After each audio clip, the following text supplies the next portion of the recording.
Audio Jungle.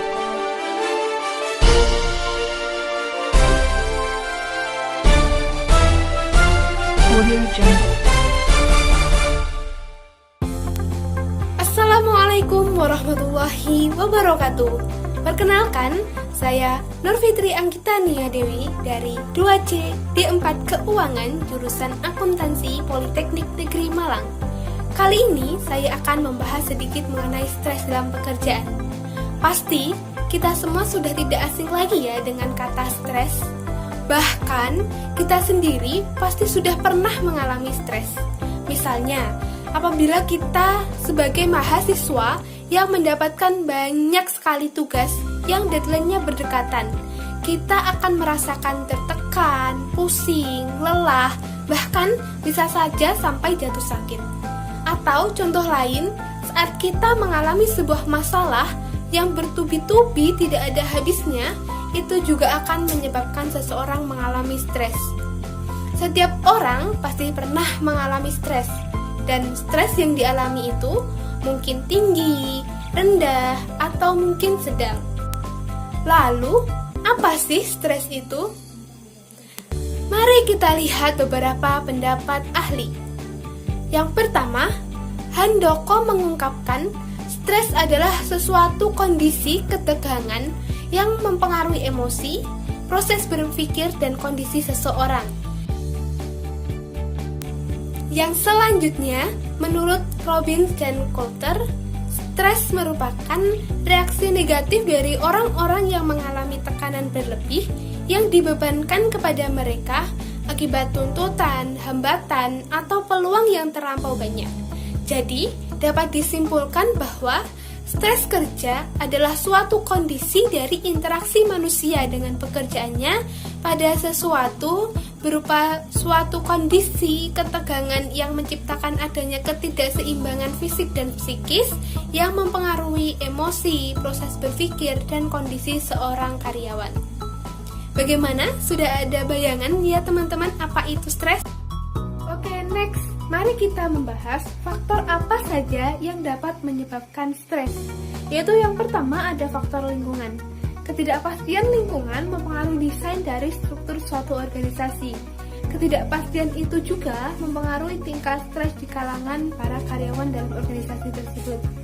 Dan ketidakpastian lingkungan ini dapat meliputi yang pertama, ketidakpastian ekonomis.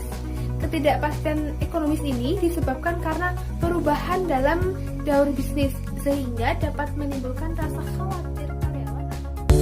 Kedua, ketidakpastian politik. Ketidakpastian politik ini disebabkan karena kondisi politik suatu negara yang tidak stabil, sehingga dapat berpengaruh ke dalam aspek kehidupan karyawan.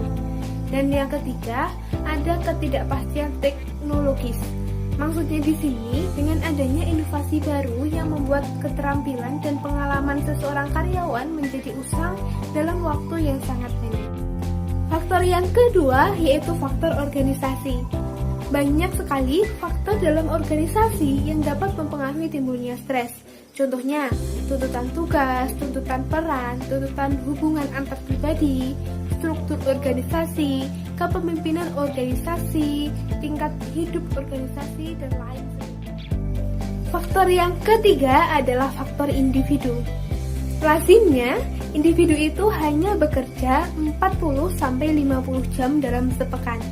Namun, pengalaman dan juga masalah yang dijumpai orang di luar jam kerja lebih dari 120 jam setiap pekan. Dan hal ini dapat menyebabkan pekerjaan karyawan menjadi kedodoran atau tidak sesuai atau juga tidak sesuai dengan apa yang diharapkan. Jadi, faktor yang ketiga ini adalah faktor individu karyawan yang mencangkup faktor keluarga, ekonomi, dan juga karakteristik kepribadian bawaan. Oke, yang selanjutnya kita akan membahas mengenai model stres. Memahami konsep dasar stres itu diperlukan karena hal itu mengarah pada pemahaman yang mendalam tentang apa itu stres. Pada prinsipnya, ada model-model stres yang menegaskan apa itu stres dan bagaimana stres itu bisa terjadi pada manusia. Yaitu yang pertama ada model stimulus stres. yaitu maksudnya adalah lingkungan perlakuan yang merangsang individu untuk merasakan stres. Nah, model ini seperti yang sudah saya jelaskan sebelumnya, yaitu faktor-faktor apa saja yang dapat menyebabkan seseorang itu mengalami stres. Dan yang kedua, yaitu ada model respon stres. Nah, ini maksudnya adalah reaksi tubuh terhadap sumber stres tersebut, bahwa stres itu dapat menyebabkan seseorang itu mengalami gejala-gejala, yaitu seperti fisiologis, psikologis, dan juga gejala perilaku. Nah, contoh dari gejala fisiologis ini seperti sakit kepala, tekanan darah tinggi, dan lain sebagainya. Dan yang kedua, contoh dari gejala psikologis, yaitu seperti gelisah, depresi, penurunan kepuasan kerja, dan lain-lain. Contoh dari gejala perilaku yaitu seperti produktivitasnya itu menurun, tidak masuk kerja, sering alfa, pindah pekerjaan, dan lain. Dan yang ketiga yaitu model stres transaksional, adalah proses evaluasi terhadap sumber stres antara orang dan lingkungan yang merawat. Dengan demikian, stres itu dapat terjadi ketika individu menghadapi lingkungan yang tidak terduga ataupun situasi yang mengancam. Stres ini dapat menjadi positif dan juga negatif bagi seseorang yang mempersepsikan stres. Jika kemampuan menghadapi stres itu tidak cukup dan tuntutannya yang berlebih, maka stres akan meningkat terus-menerus. Akibatnya, stres dapat memberikan kontribusi negatif pada kesehatan fisik dan juga psikologis. Oleh karena itu, jika kesadaran terhadap stres dan gejala-gejalanya memungkinkan besar akan terhindar dari akibat negatif stres. Cukup sekian yang dapat saya sampaikan, kurang lebihnya saya mohon maaf. Semoga video kali ini dapat menambah wawasan dan juga bermanfaat untuk kita semua. Undur maqala walatangdur min qala. Assalamualaikum warahmatullahi wabarakatuh.